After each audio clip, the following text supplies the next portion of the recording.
Next episode 231। सुयूज का पोता ये सुनकर सुगेंग ने दृढ़ता से सिर हिलाया। यद्यपि अब वह एक पृथ्वी अमर है, उसके मन में रुद्र देवदत्त हमेशा सबसे मजबूत रहेगा। परिलोक में प्रवेश करने के बाद भी वह अब भी मानता था कि रुद्र देवदत्त परिवार में सबसे शक्तिशाली थी।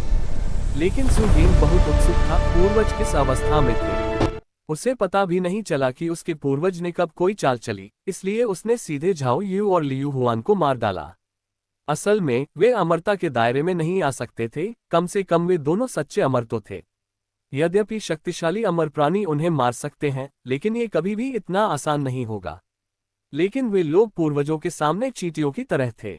सुगेंग खुद को रोक नहीं पाए और पूछा, पूर्वज आप कब स्वर्गारोहण पर आए? आज, रुद्र देवदत्त ने मेज पर रखे खाने को शान से खाते हुए हल्के से कहा। उसके लिए खाने का आनंद लेना भी एक खुशी है, इसलिए जब भी वह खाता है तो उसे भोजन निगलने के बजाय उसका स्वाद महसूस होता है। आज सुगेंग की पुतलियां अचानक सिकुड़ गईं, वह पूर्वज कभी भी सच्चा अमर नहीं हो सकता। वह अभी अभी स्वर्गारोहण पर आया था, वह सच्चा अमर कैसे हो सकता है? क्या ये हो सकता है कि पूर्वज वास्तव में एक शक्तिशाली व्यक्ति था, जिसने स्वर्ग की अवहेलना की और परिलोक से निचले लोक में प्रवेश किया? अगर ऐसा है तो ये थोड़ा डरावना लगता है। वह इतने सालों से ऊपर चढ़ रहा है और वह ये भी जानता है कि अमरलोक से निचले लोक में प्रवेश केवल उन्हीं शक्तिशाली लोगों द्वारा किया जा सकता है जो स्वर्ग की अवहेलना करते हैं। सच्चे अमर असंभव हैं। सच्चे अमर प्राणियों की तो बात ही छोड़िए, रहस्यमयी अमर प्राणियों और स्वर्ण अमर प्राणियों को भी ऐसा करने में कठिनाई होगी। क्या ये पौराणिक हुनयुवान गोल्डन इमोर्टल हो सकता है? अपना सिर हिलाते हुए सुगेंग ने अपने विचार त्याग दिए और इन चीजों के बारे में सोचना बंद कर दिया। वह अब सिर्फ एक पृथ्वी अमर भिक्षु है और अमर दुनिया के बारे में उसकी समझ भी गलत है, इसलिए इसके बारे में इतना सोचने का कोई मतलब नहीं है। चूंकि मैं सबसे पहले कैंगलान क्षेत्र में आया था, इसलिए आइए इस स्थान को शुरुआती बिंदु के रूप में उपयोग करें। रुद्र देवदत्त की आवाज बेहद शांत थी और उन्होंने आगे कहा, जब हम कैंगलान क्षेत्र में देवदत्त परिवार के सभी सदस्यों को ढूंढ लेंगे तो हम खोज करने के लिए अन्य दुनिया में प्रवेश कर सकते हैं। भोजन के बाद रुद्र देवदत्त का दिमाग घूम गया और वे दोनों तुरंत अमर पीछा करने वाले शहर में गायब हो गए। जब वे वापस आए तो वे पहले से ही हजारों फीट ऊपर आसमान में थे। कैंगलान विश्व भी एक विश्व है, लेकिन ये स्वतंत्र नहीं है, बल्कि संपूर्ण अमर विश्व का एक हिस्सा है। सुगेंग ने अपने सामने बिल्कुल अलग दृश्य देखा और अपनी लार निगलने से खुद को नहीं रोक सका। पूर्वज, निश्चित रूप से एक शक्तिशाली व्यक्ति। अब वह जुइक्सियन शहर को बिल्कुल भी महसूस नहीं कर सकता, जिसका अर्थ है कि वे जुइक्सियन शहर से बहुत दूर हैं। रुद्र देवदत्त ने दूर स्थित शहर की ओर देखा और शांति से कहा, यही है। हालांकि यह जगह कैंगलान क्षेत्र का केंद्र नहीं है, फिर भी इसका आकार मध्यम है। रुद्र देवदत्त शहर में कई शक्तिशाली सच्चे अमर लोगों की आभा भी महसूस कर सकता है। इस तरह का स्थान जो न तो कमजोर है और न ही मजबूत, बहुत अच्छा है। इस स्थान को देवदत्त परिवार के विकास और वृद्धि के लिए प्रारंभिक बिंदु के रूप में उपयोग करना उचित है। इसके अलावा रुद्र देवदत्त को शहर में अपेक्षाकृत मजबूत रक्तरेखा का आभास हुआ। पहले वह बहुत दूर था और स्पष्ट रूप से नहीं बता सकता था, लेकिन अब वह जानता है कि वह कौन है। सु यूजे का पोता सु हुआ। वरिष्ठता के अनुसार वह उनके पांचवें दादा होने चाहिए, लेकिन नियमानुसार उसे स्वयं को परिवार का मुखिया कहना चाहिए। दोनों की आकृतियां फिर से गायब हो गईं और जब वे दिखाई दी तो वे पहले से ही शहर में आगे थे। ये शहर भी जुनटियन संप्रदाय के अंतर्गत एक शहर है और इसे फेग्यू शहर कहा जाता है। शहर की विशेष स्थिति के कारण जहां दो ऊंचे पहाड़ों के बीच ये शहर बसा था, ऊंचाई से देखने पर ये दो पंखों जैसा प्रतीत होता है। संभवतः यही फेग्यू शहर की उत्पत्ति भी है। डोबाऊ मंडप। एक अधेड़ उम्र का आदमी अचंभित होकर आकाश की ओर देख रहा था, उसकी आंखों में भ्रम की झलक थी। ऐसे दिन कब खत्म होंगे? सु हुआ ने असहाय होकर आह भरी। जब वह ऊपर चढ़ा तो न केवल उसके सारे खजाने नष्ट हो गए थे, बल्कि वह गंभीर रूप से घायल भी हो गया था, जिसका असर दाऊजी पर भी पड़ा। वह मूलतः अमर शरीर में था, लेकिन दिव्य शरीर में आ गया। लेकिन सौभाग्य से कैंगलान क्षेत्र में कई ताकतें आरोही व्यक्ति को बहुत महत्व देती हैं, और चूंकि उनके पास अच्छी योग्यताएं हैं, इसलिए उन्हें डोबाऊ मंडप की कमान में ले लिया गया। सैकड़ों हजारों वर्षों तक कड़ी मेहनत करने के बाद उन्होंने सफलतापूर्वक अमरता का स्तर हासिल किया और डोबाऊ मंडप की बेटी से सफलतापूर्वक शादी की। लेकिन वह बिल्कुल भी खुश नहीं हो सका। देवदत्त परिवार, हम कब फिर से मिल सकते हैं? पापा मम्मी आप ठीक तो हैं? सु हुआ बहुत चिंतित थी। श्रीमती महोदय, एक कोमल आवाज सुनाई दी और एक सुंदर महिला उसके बगल से गुजरी। उसका चेहरा कोमलता से भरा हुआ था, खासकर सु हुआ को देखकर। लेकिन क्या तुमने फिर से अपने कुल के लोगों के बारे में सोचा? सु हुआ ने आह भरी और सिर हिलाया। जू यान आया और सु हुआ के गाल को छुआ, फिर मुस्कुराते हुए कहा, चिंता मत करो, हमारा डोबाऊ मंडप अच्छी तरह से सूचित है और हम निश्चित रूप से आपके जनजाति को खोजने में सक्षम होंगे। इसके अलावा मेरे पति, क्या आपने नहीं कहा था कि वे सभी बहुत शक्तिशाली हैं? उनकी योग्यताएं आपसे जरा भी कम नहीं हैं, और वे निश्चित रूप से परिलोक में अच्छी तरह से रह पाएंगे और अपना नाम कमा पाएंगे, इसलिए मेरे पति चिंता न करें। ये शब्द सुनकर सु हुआ थोड़ा भावुक हो गया। उसने शु यान का हाथ थाम लिया और धीरे से कहा, यान मैंने तुम्हें इतने सालों तक परेशान किया है। जू यान मुस्कुराया और कहा, हम सब एक परिवार हैं, इसलिए हमें किसी भी चीज की चिंता करने की जरूरत नहीं है। वास्तव में शु यान के मन में शुरू में सु हुआ के लिए कोई भावना नहीं थी, लेकिन जब से सु हुआ को उनके द्वारा बचाया गया था, उसने कड़ी मेहनत की, कठिन अभ्यास किया और फिर डोबाऊ मंडप से बाहर खड़ा हो गया। उसके शरीर में व्याप्त भावुक ऊर्जा ने शु यान को गहराई से मोहित कर लिया और वह खुद को उससे मुक्त नहीं कर सकी। इसी समय नौकरानी की आवाज आंगन के बाहर सुनाई दी। मैनेजर सु को बताई कि एक मेहमान बाहर आया है। उसने कहा कि वह डोबाऊ पवेलियन में सब कुछ खरीदना चाहता है। वह जितना चाहे उतना खरीदना चाहता था। वह शायद परेशानी खड़ी करने आया था, लेकिन ऐसा लग रहा था कि उसका कुछ इतिहास है, इसलिए वह मैनेजर से ही इस मामले को निपटाने के लिए कह सकता था। सब कुछ खरीदें।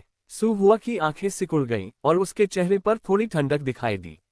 उनका डोबाऊ मंडप भी पूरे फेग्यू शहर में एक शीर्ष क्रम का वाणिज्य कक्ष है, जिसमें विभिन्न प्रकार के खजाने और बहुत बड़ी संख्या है। यहाँ तक कि फेग्यू शहर की सबसे धनी सेना भी उनकी सारी संपत्ति खरीदने में सक्षम नहीं होगी। इसके अलावा चैम्बर ऑफ कॉमर्स में बहुत सी चीजें साधना के लिए बेकार हैं, और कई बेकार अमृत और ऐसी ही अन्य चीजें भी हैं।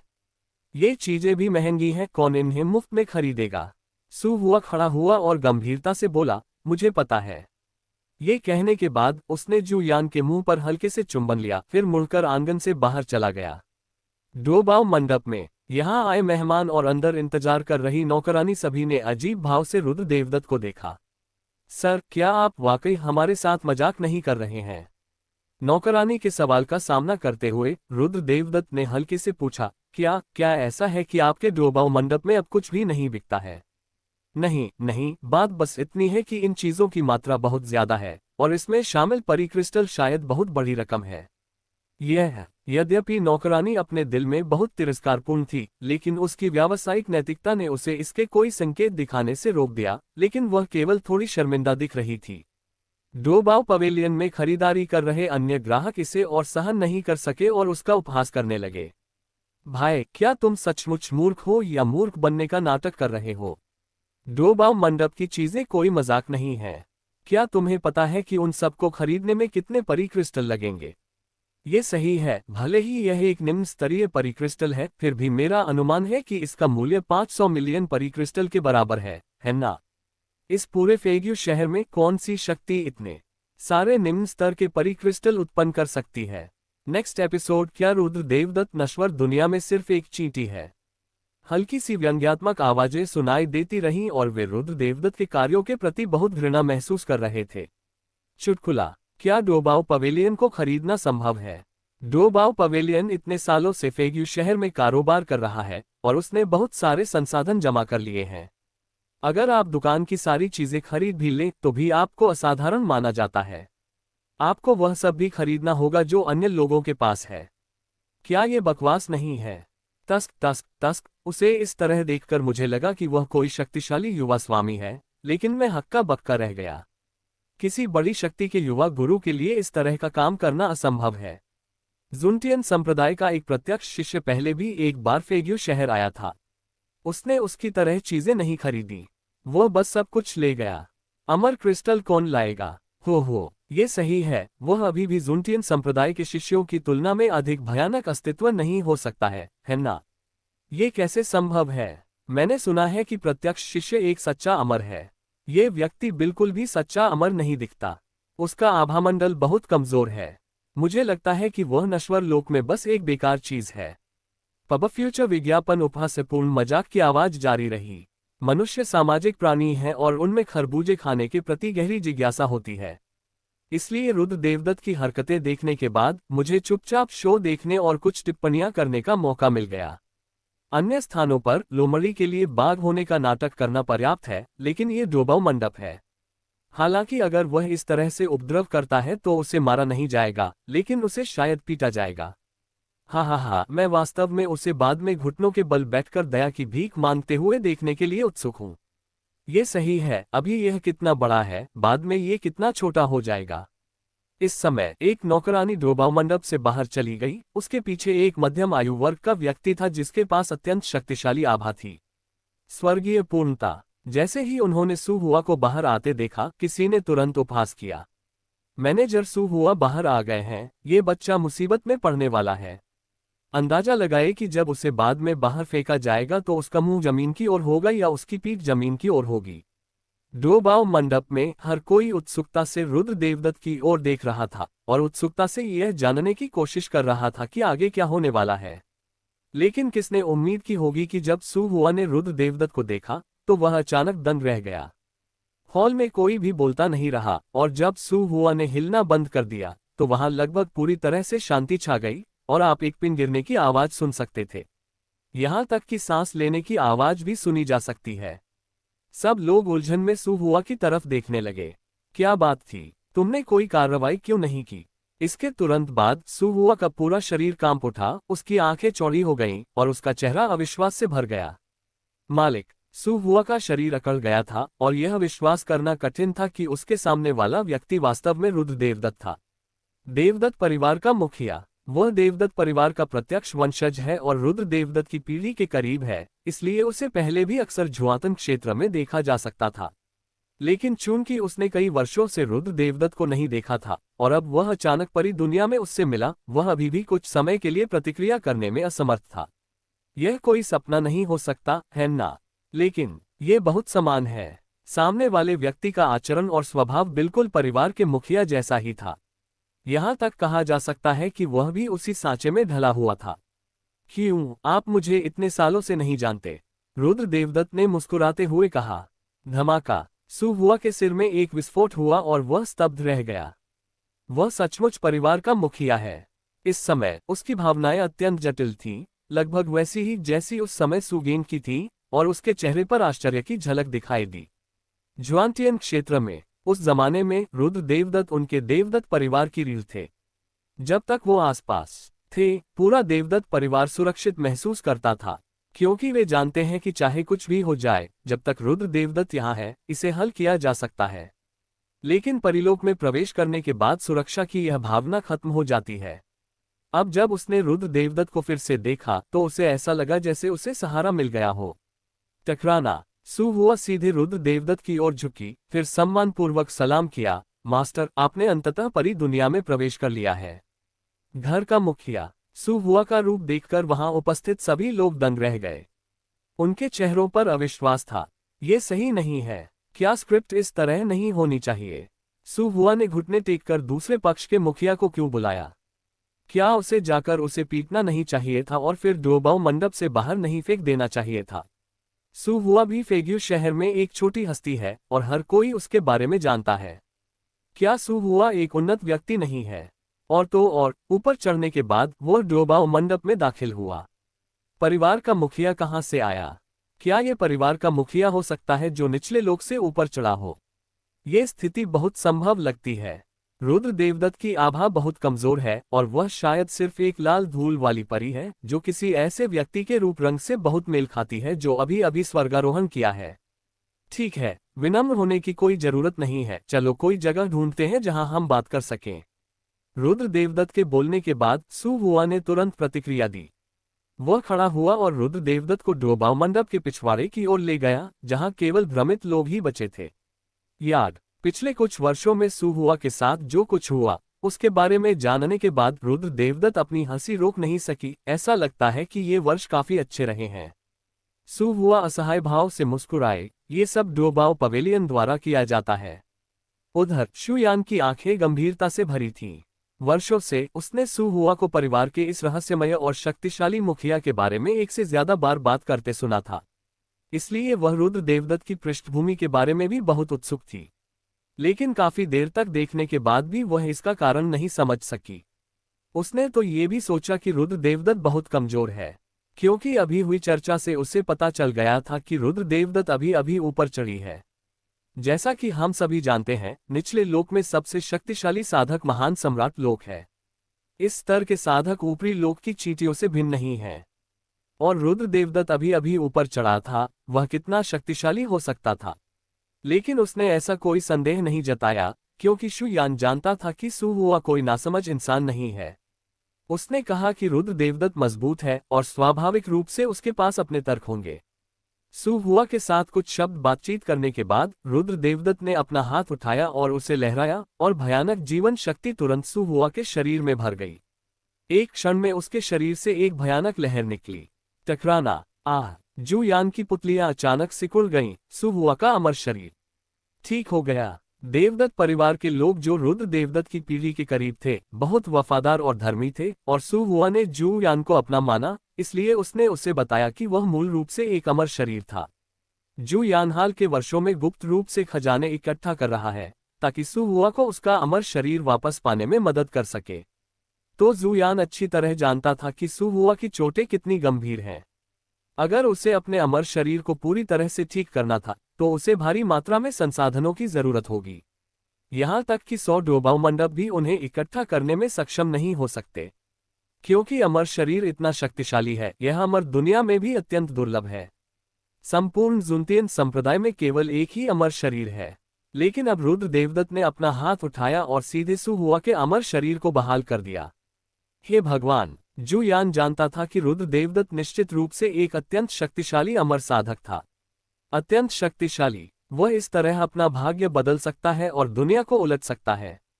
डालुओ जिंक्सियन, या क्या वह डालुओ जिंक्सियन से ऊपर है? अगले ही क्षण एक और भी अधिक भयावह आभा फैल गई, और लगभग पूरा फेग्यू शहर इसे महसूस कर सकता था। अपने अमर शरीर के ठीक हो जाने के बाद सु हुआ सीधे सच्चे अमर क्षेत्र में पहुंच गया। नेक्स्ट एपिसोड एक नए देवदत्त परिवार की स्थापना, विकास का प्रारंभिक बिंदु, सच्ची अमरता के क्षेत्र में कौन प्रवेश कर गया। फेग्यू शहर में कई शक्तिशाली पुरुषों ने तुरंत आभा विस्फोट की दिशा में देखा। यह डोबाऊ मंडप है। इसकी आभा सु हुआ जैसी लगती है। इस लड़के की प्रतिभा वाकई भयानक है। इसने लाखों सालों में सच्चे अमरत्व के क्षेत्र में प्रवेश किया है। इसके भविष्य की संभावनाएं असीम हैं। नहीं, डोबाऊ मंडप में पहले से ही एक सच्चा अमर भिक्षु है, और अब एक और है। फेग्यू शहर में डोबाऊ मंडप की शक्ति भविष्य में और भी मजबूत होगी। डोबाऊ मंडप के प्रांगण में सु हुआ की सफलता के बाद उन्होंने अपनी आभा को नियंत्रित किया और रुद्र देवदत्त को सम्मानपूर्वक सलाम किया। गुरु, आपका धन्यवाद। वह जानता था कि परिवार का मुखिया सर्वशक्तिमान होता है, यहां तक कि परिलोक में भी। रुद्र देवदत्त ने उदासीनता से अपना हाथ हिलाया और शांति से कहा, हमारे परिवार का मुखिया फेग्यू शहर में एक नया देवदत्त परिवार स्थापित करेगा और इसे विकास के शुरुआती बिंदु के रूप में उपयोग करेगा। आप यहाँ लंबे समय तक रहेंगे, इसलिए मैं यह मामला आप पर छोड़ता हूँ। पब फ्यूचर विज्ञापन रुद्र देवदत्त के निर्देशों का सामना करते हुए सु हुआ ने मना नहीं किया। हालांकि वह झेनबाऊ मंडप में शामिल हो गया, फिर भी वह देवदत्त परिवार का सदस्य ही था। जैसा आपका आदेश हो। सु हुआ सीधे जमीन पर घुटनों के बल बैठ गया और सम्मानपूर्वक सलामी दी। रुद्र देवदत्त ने सिर हिलाया, फिर अपने हाथों को पीठ के पीछे करके खड़ा हो गया। हमारा देवदत्त परिवार जुवानतियान दुनिया में आगे बढ़ सकता है और सबसे शक्तिशाली ताकत बन सकता है, और हम इस परी दुनिया में भी ऐसा ही कर सकते हैं। मेरे स्वामी के यहाँ होने से कोई भी समस्या हल हो सकती है, इसलिए बस इसे आत्मविश्वास और साहस के साथ करें। जब सु हुआ ने ये सुना तो वह उत्साह से भर गया। उसने महसूस किया सब कुछ वापस आ गया। जब वह जुवानटियन क्षेत्र में था तो उसे ऐसा ही महसूस हुआ था। आत्मविश्वास से भरा हुआ। तुम जिसे चाहो चोद सकते हो। सु गेंग, बस जाओ और सु हुआ की सहायता करो। जब सु गेंग ने ये सुना तो उसने तुरंत अपने हाथ उठाए और सलाम किया। हाँ पूर्वज। वास्तव में वरिष्ठता की दृष्टि से रुद्र देवदत्त और सु हुआ दोनों ही उनके पूर्वज हैं। बस एक बूढ़ा और एक उससे भी बड़ा। रुद्र देवदत्त के आराम करने के लिए जगह की व्यवस्था करने के बाद सु हुआ ने देवदत्त परिवार की स्थापना की व्यवस्था करने के लिए डोबाऊ मंडप छोड़ दिया। रुद्र देवदत्त इन मामलों को संभालने में अच्छा नहीं है, क्योंकि वह देवदत्त परिवार में बॉस भी है। लेकिन सु हुआ अलग था। डोबाव मंडप का प्रबंधक होने के नाते वह बहुत योग्य होगा, इसलिए रुद्र देवदत्त ने उसे यह काम सौंपकर राहत महसूस की। जब जू यान को पता चला कि रुद्र देवदत्त कितना शक्तिशाली है, तो उसने उसकी उपेक्षा करने की हिम्मत नहीं की और नौकरानी से कहा कि वह उसकी अच्छी तरह से सेवा करे और उसकी सभी जरूरतों को पूरा करे। तो फिर मैं अपनी सीनियर छोटी बच्ची को परेशान नहीं करूंगा। शू यान के चेहरे पर मुस्कान आ गई। रुद्र देवदत्त की हरकतों ने उसे सामने वाले आदमी के साथ लापरवाही बरतने से पूरी तरह डरा दिया था। पकड़ना। रुद्र देवदत्त ने तुरंत बीच में टोका, फिर चाय का कप उठाया और एक घूंट लिया, फिर आगे कहा, मैंने अभी कहा था कि मैं आपके डोबाव मंडप में सब कुछ खरीदूंगा। नहीं तो ऐसा करते हैं, पूरा डोबाव पवेलियन मेरे देवदत्त परिवार को बेच दे तो कैसा रहेगा? बस मुझे एक कीमत बता दो। ये शब्द सुनकर जू यान दंग रह गया। वह डोबाव पवेलियन में चीजें खरीदना नहीं चाहता, बल्कि पूरा डोबाव पवेलियन खरीदना चाहता है। शू यान ने रुद्र देवदत्त की बात समझ ली। वह चाहता था कि डोबाव पवेलियन देवदत्त परिवार के सामने आत्मसमर्पण कर दे। यह कितना ऊंचा स्वर है। जू यान ने थोड़ा भौहें चढ़ाईं और उसका मन बेहद गंभीर था। उसने सोचा होगा कि रुद्र देवदत्त पहले घमंडी थी, लेकिन दूसरे पक्ष ने बस हाथ हिलाकर सु हुआ के अमर शरीर की मरम्मत कर दी। ये तरीका सचमुच कुछ भयावह है। वह एक व्यवसाय महिला थी और यद्यपि वह वास्तव में डोबाव पवेलियन को बेचना नहीं चाहती थी, फिर भी उसने तर्कसंगतता से अपने मन में योजनाएं बनानी शुरू कर दी। मुख्य कारण ये है कि वह रुद्र देवदत्त के असली राज्य को नहीं जानती। अगर वह सचमुच एक शक्तिशाली दालुओ जिनेक्सियन है तो डोबाव पवेलियन के आत्मसमर्पण करने से कोई फर्क नहीं पड़ता। एक शक्तिशाली दालुओ जिनेक्सियन का अनुसरण करने से डोबाव पवेलियन के लिए केवल लाभ ही लाभ है, कोई नुकसान नहीं। लेकिन अगर वह ऐसा नहीं है तो क्या होगा? जू यान थोड़ा हिचकिचाया और परेशान चेहरे के साथ बोला, वरिष्ठ, मेरे डोबाव मंडप की फेग्यू शहर में एक मजबूत नींव है और मेरे पिता अभी भी एक सच्चे अमर हैं। हमारे लिए आत्मसमर्पण करना मुश्किल हो सकता है।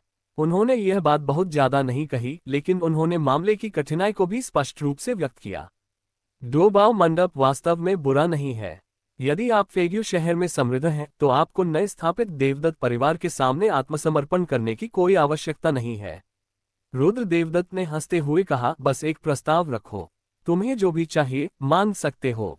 डोबाव पवेलियन फेग्यू शहर में एक वाणिज्य मंडल और एक अनुभवी बल है, जो देवदत्त परिवार के लिए उनके प्रारंभिक चरण में बहुत मददगार है।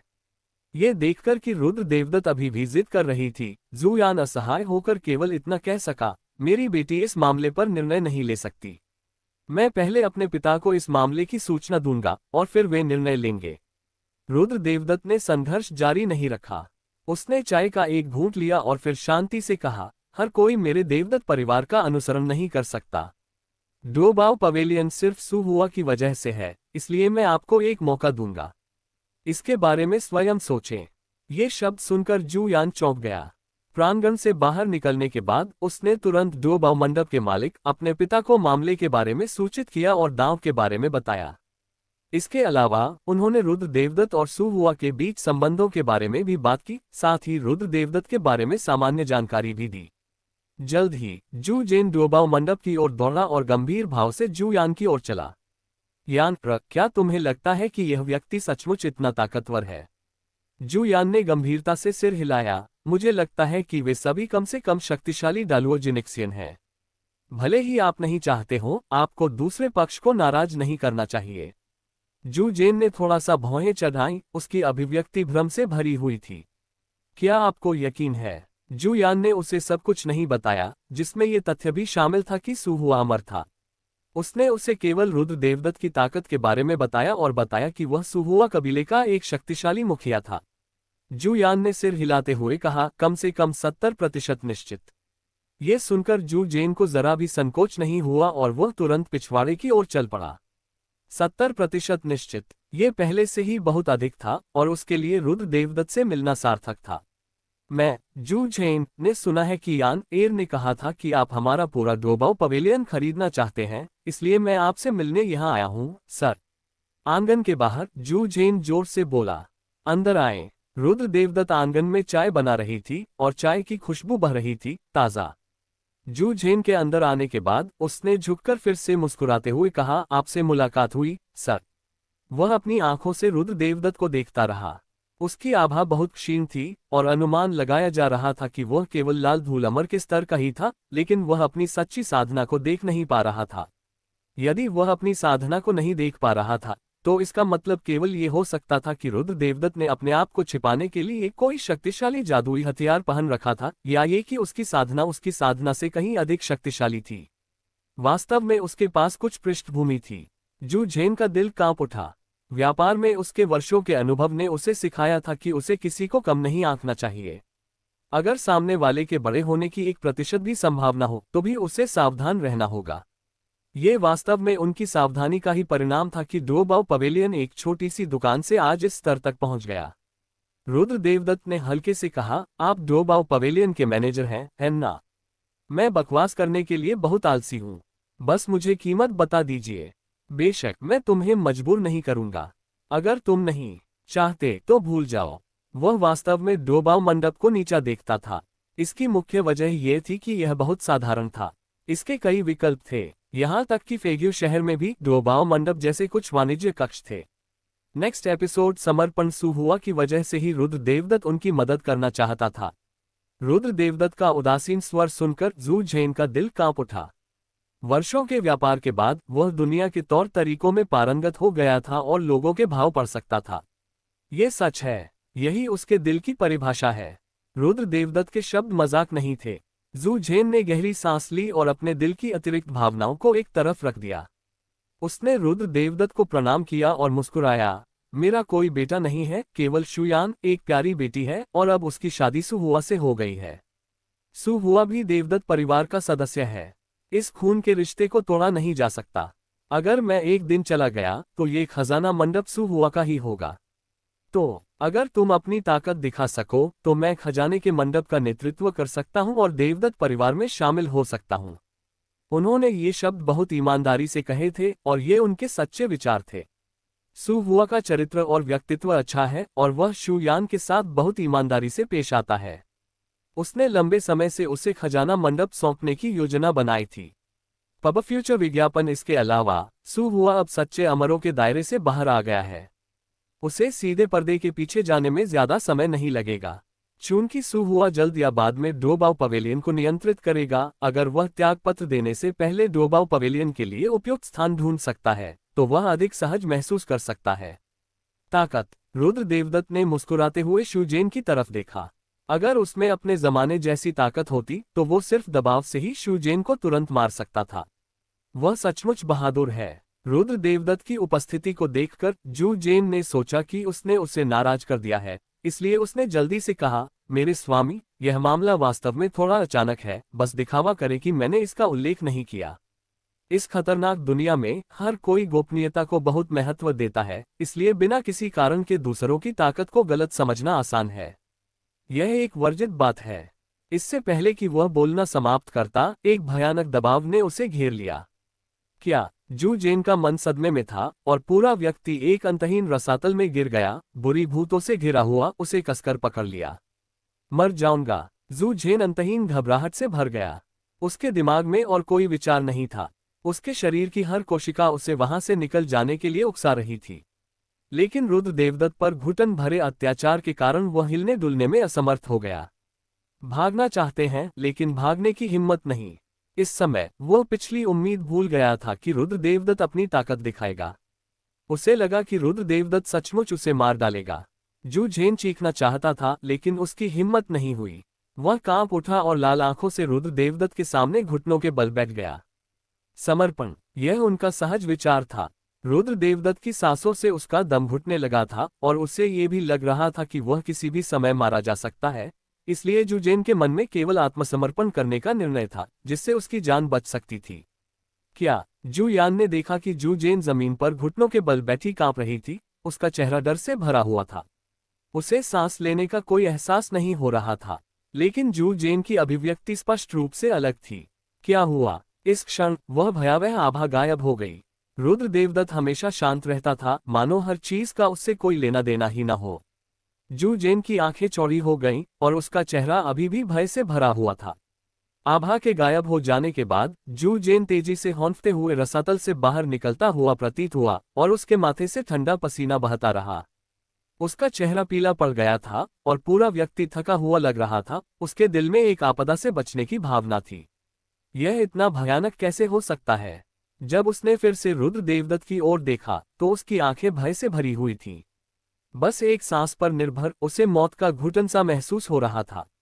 अगर वह खुद पर हमला करता तो क्या वह तुरंत नहीं मर जाता? इस तरह का उत्पीड़न जुवानिक्सियन नहीं हो सकता। कम से कम वे सभी डालुओजेनिक्सियन से शुरू हुए थे और वे हुनयुवान जेनिक्सियन के ताकतवर व्यक्ति भी हो सकते हैं। नहीं, जू जेन का दिल अचानक कांप उठा और उसे अचानक जू यान द्वारा पहले कहे गए एक और वाक्य का ख्याल आया। उसने कहा था कि रुद्र देवदत्त अभी अभी परीलोक में चढ़ी है। अभी चढ़ गया। वह इतना शक्तिशाली क्यों है? क्या ऐसा हो सकता है कि वह परीलोक और निचली दुनिया के बीच स्वतंत्र रूप से यात्रा कर सके? जू झेन की पुतलियां अचानक सिकुड़ गईं और उसकी धड़कन धीरे धीरे तेज होने लगी। अगर यह सच था तो उसकी उत्पत्ति थोड़ी डरावनी थी। परीलोक और निचली दुनिया के बीच स्वतंत्र रूप से यात्रा करना, इस तरह की बात केवल किंवदंतियों में ही रह गई। कम से कम उसने कभी नहीं सुना था कि कैंगलान क्षेत्र में कोई ऐसा कर सकता है। हालांकि एक बात थी जिसके बारे में जू झेन निश्चित था कि हुनयुवान गोल्डन इम्मोर्टल कभी भी निचली दुनिया में यात्रा नहीं कर सकता था। जहां तक हुनयुवान स्वर्ण अमर से ऊपर के साधकों का प्रश्न है, क्षेत्र का वह स्तर उनकी कल्पना से परे था। क्या यह हो सकता है कि रुद्र देवदत्त उस क्षेत्र का व्यक्ति था? जू झेन भी खड़ा नहीं हुआ। उसने सीधे रुद्र देवदत्त को सम्मानपूर्वक सलाम किया। महाराज, अब से डोबाऊ मंडप आपका अनुसरण करेगा। जब तक आप आदेश देंगे, मेरा डोबाऊ मंडप निश्चित रूप से अपना सर्वश्रेष्ठ प्रदर्शन करेगा। वह झिझकने वाला इंसान नहीं था। चूंकि रुद्र देवदत्त का अनुसरण करने में सिर्फ फायदे ही फायदे थे, इसलिए उलझने की कोई जरूरत नहीं थी। यदि रुद्र देवदत्त वास्तव में हुनयुवान स्वर्ण अमर से भी अधिक भयानक साधक था, तो उसके द्वारा स्थापित देवदत्त परिवार निश्चित रूप से भविष्य में संपूर्ण कैंगलान क्षेत्र में सबसे शक्तिशाली शक्तियों में से एक होगा। यदि आप अभी उनका अनुसरण कर सके तो भविष्य में आपको अवश्य ही बहुत लाभ होगा। जू यान ने यह देखकर तुरंत प्रतिक्रिया व्यक्त की और वह भी जू जेन के साथ रुद्र देवदत्त के सामने घुटनों के बल बैठ गई। रुद्र देवदत्त ने सिर हिलाया और फिर शांति से कहा, नीचे उतरे। सुहुआ देवदत्त परिवार की स्थापना की तैयारी कर रहा है और डोबाऊ मंडप सहायता के लिए अपने स्वयं के संसाधनों का उपयोग करेगा। वहां कुछ नहीं है। उनकी आवाज शांत थी लेकिन निर्विवाद थी, एक वरिष्ठ की महिमा से भरी हुई थी। पहले जो हुआ उसके बाद जू झेन रुद्र देवदत्त से बहुत प्रभावित हुआ। उसने जल्दी से झुककर कहा, जी महाराज।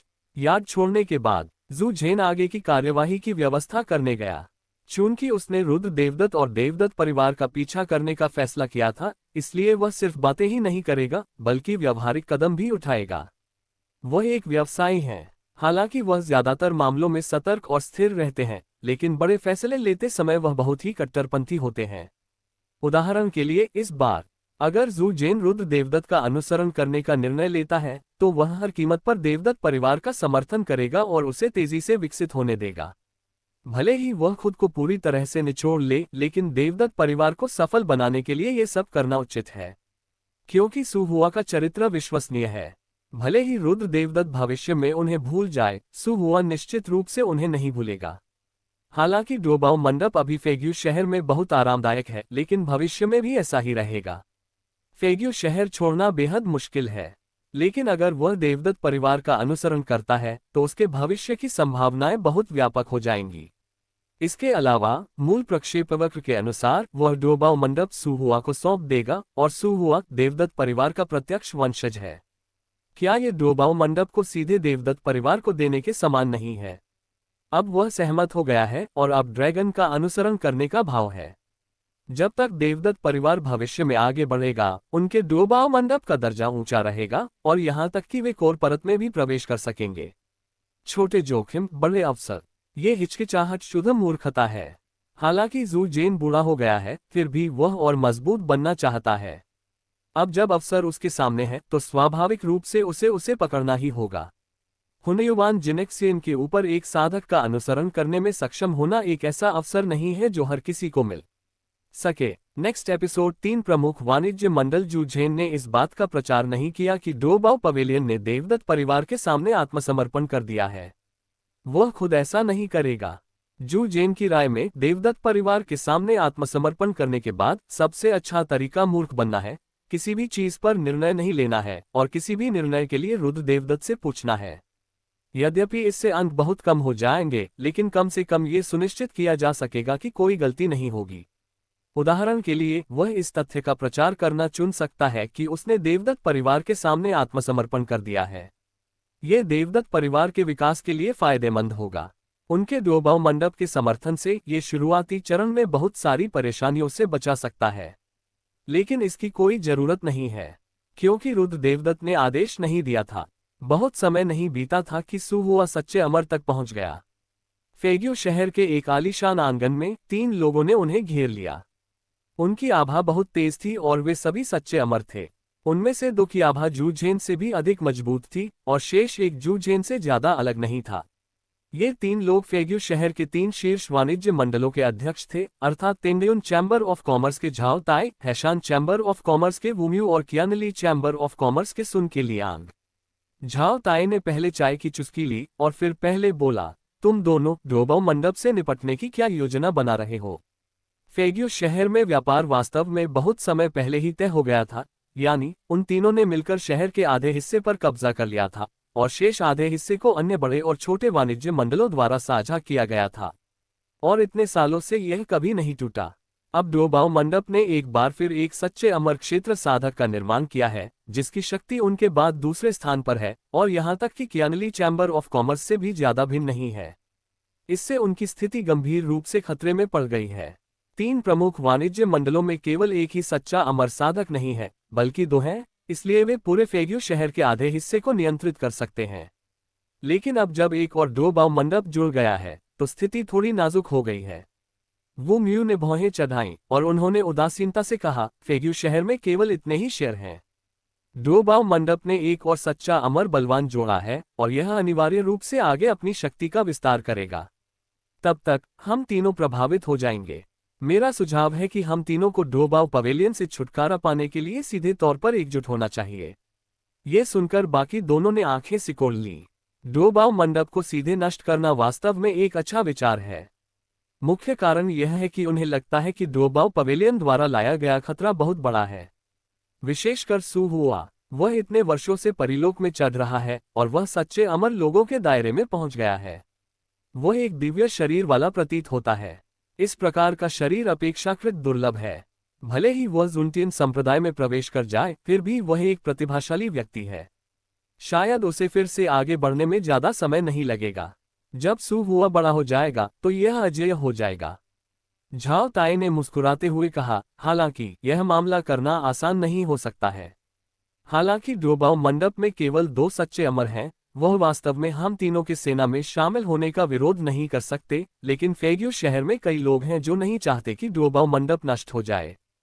फेग्यू शहर में कई लोग इन तीनों से असंतुष्ट हैं और उन्हें लगता है कि 3 प्रमुख वाणिज्य मंडलों का आधा हिस्सा पर कब्जा होना बहुत ज्यादा है। अब द्योबाव मंडप का जन्म 3 प्रमुख वाणिज्य मंडलों की स्थिति को बहुत प्रभावित कर सकता है। इसलिए कुछ लोग गुप्त रूप से द्योबाव पवेलियन का उपयोग 3 प्रमुख वाणिज्य मंडलों के गठबंधन को तोड़ने के लिए करना चाहते हैं, ताकि वे इससे अधिक लाभ प्राप्त कर सकें। इसलिए यदि हम द्योबाव पवेलियन पर सीधे हमला करते हैं तो अन्य वाणिज्य मंडल निश्चित रूप से मदद करेंगे। ये सुनकर अन्य 2 लोग चुप हो गए, उनकी भौहें सिकुड़ गईं और उनके चेहरे पर चिंता के भाव उभर आए। एक क्षण बाद वो म्यू मुस्कुराया और बोला, अध्यक्ष झाओ, हम 3 परिवार एक साथ समृद्ध होंगे और एक साथ कष्ट सहेंगे। आप सबसे मजबूत और होशियार हैं। आपके पास कोई रास्ता जरूर होगा, है ना? उसके पास इस द्योबाव मंडप के लिए कोई तरकीब नहीं थी।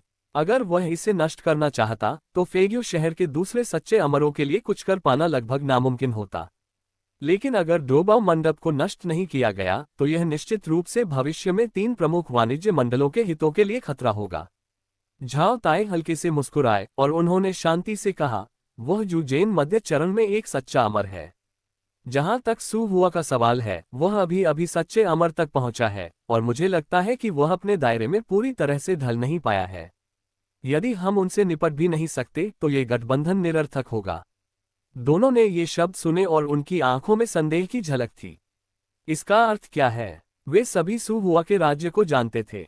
हालांकि उसकी ताकत सबसे ज्यादा नहीं थी, पर कम से कम वह सच्चे अमर राज्य में तो था। उसे मारना तुम्हारे लिए इतना आसान नहीं था। झाओ ताई ने दोनों लोगों के हाव भाव देखे और थोड़ा तिरस्कार महसूस किया। दो सुआ, वे सचमुच मूर्ख थे। वे डोबाओ पवेलियन के खिलाफ भी असहाय थे। इन दो लोगों के साथ टीम के साथी होने से वह सचमुच अवाक रह गया, लेकिन मूर्खता के भी अपने फायदे थे, यानी इसे नियंत्रित करना आसान था।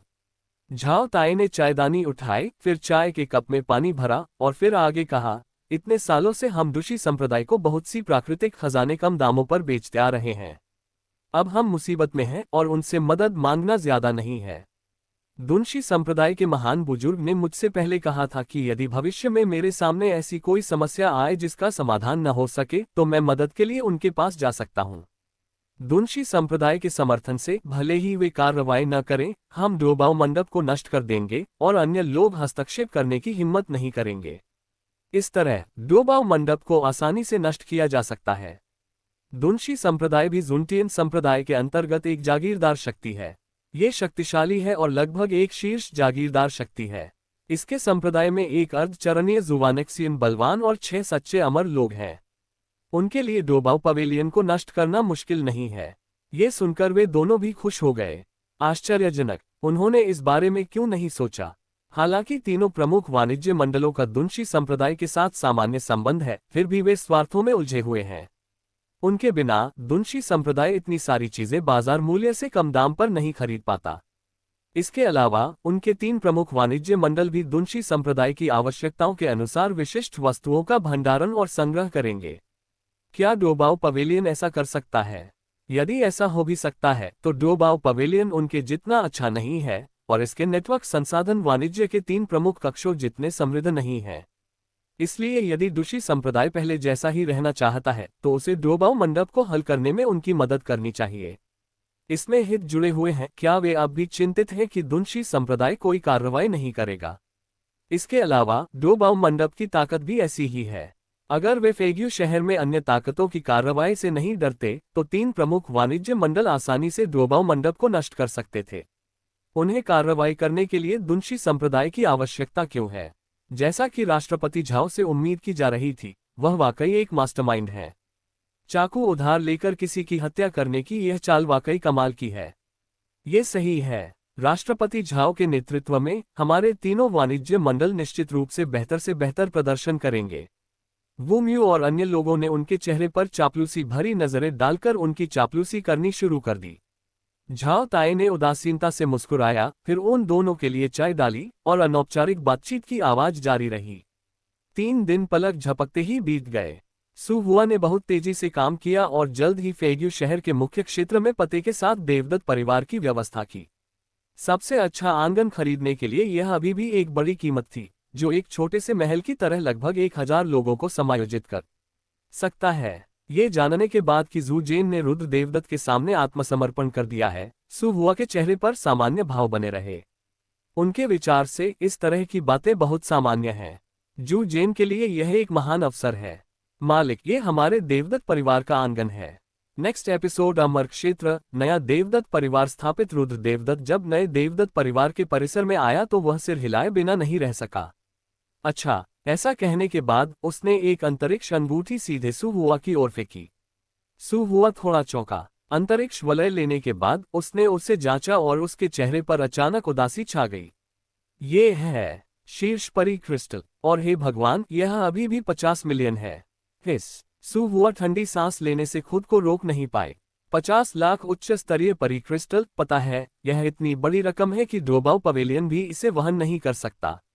वह कई वर्षों से डोबाओ मंडप के प्रभारी हैं और जानते हैं कि वहां कितने अमर क्रिस्टल हैं।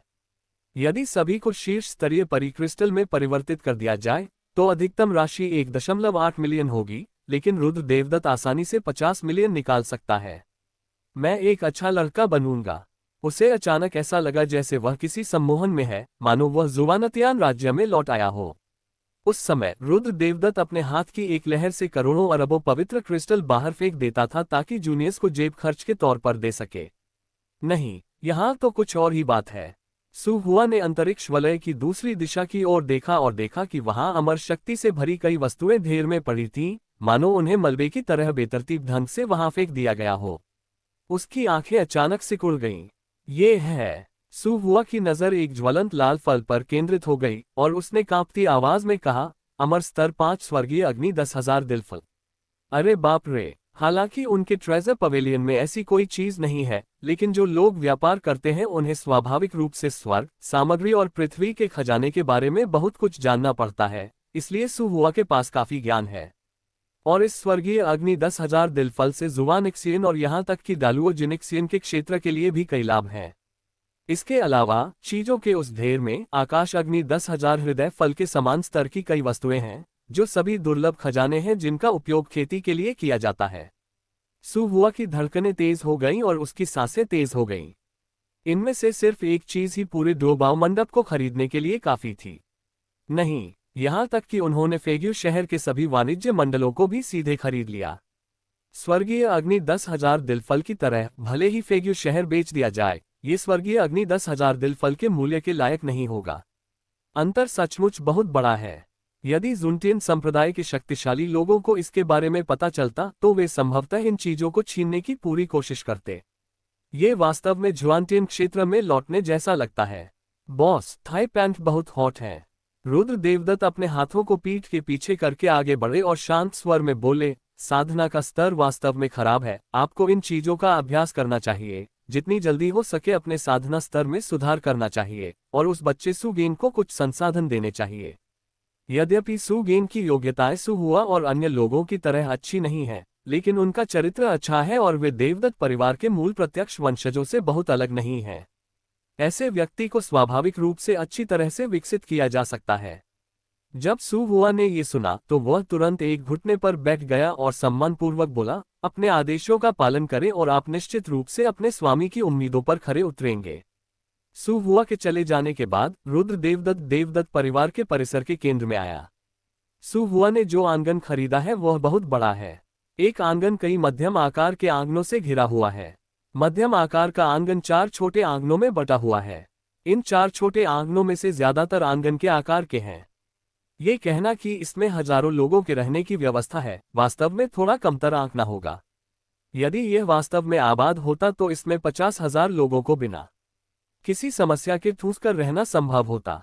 हालांकि फेग्यू शहर में अभी भी इस स्तर की कई हवेलियां हैं। आखिरकार ये शहर जुइशियन शहर से बहुत बड़ा है। वांगयुन शहर के आकार के आधार पर गणना करने पर फेग्यू शहर वांगयुन शहर से कम 25 से 30 गुना बड़ा है। इतने बड़े शहर में ये हवेली थोड़ी छोटी लगती है। रुद्र देवदत्त आंतरिक प्रांगण में चला गया, जो सबसे केंद्रीय स्थान था। इतना ही, ये बड़ा प्रांगण 5 छोटे प्रांगणों में विभाजित है, जिनमें से 4 केंद्रीय प्रांगण की ओर हैं। जाहिर है यहीं पर मालिक रहता है। बेशक, हालांकि यह सिर्फ एक छोटा सा आंगन है, प्रत्येक व्यक्तिगत आंगन वास्तव में 300 वर्ग मीटर के करीब है, जो इसे एक उचित हवेली बनाता है। रुद्र देवदत्त मुख्य आंगन के पीछे बगीचे में टहल रहा था। उसने हाथ उठाकर हाथ हिलाया और कित्यांतु उड़कर एक धुंध के गड्ढे में बदल गया। यान वानवान और अन्य लोग बाहर आए और उत्सुकता से चारों ओर देखने लगे। रुद्र देवदत्त निश्चिंत दिखे और मुस्कुराते हुए बोले, आप रहने के लिए कोई भी जगह चुन सकते हैं। अगर आप परिलोक के दृश्य देखना चाहते हैं तो आप बाहर जाकर खेल भी सकते हैं। जब यान वानवान ने ये सुना तो उसने अचानक चिंतित होकर पूछा, क्या इससे आपको और परेशानी होगी? यद्यपि कई लोग परिलोक देखना चाहते थे, लेकिन सुरक्षा की दृष्टि से वे इसे स्वीकार कर सकते थे और कित्यांतु में ही रह सकते थे। रुद्र देवदत्त ने अपना सिर हिलाया और हल्की मुस्कान के साथ कहा, तुम लोग मुझे बहुत कम आंकते हो। ऐसी कोई समस्या नहीं है जिसे मैं हल न कर सकूं। संपूर्ण कैंगलान क्षेत्र में सबसे शक्तिशाली केवल अमर राजा है। अपनी अर्धचरणीय अमर सम्राट शक्ति के साथ यहाँ उसका कोई प्रतिद्वंद्वी नहीं है।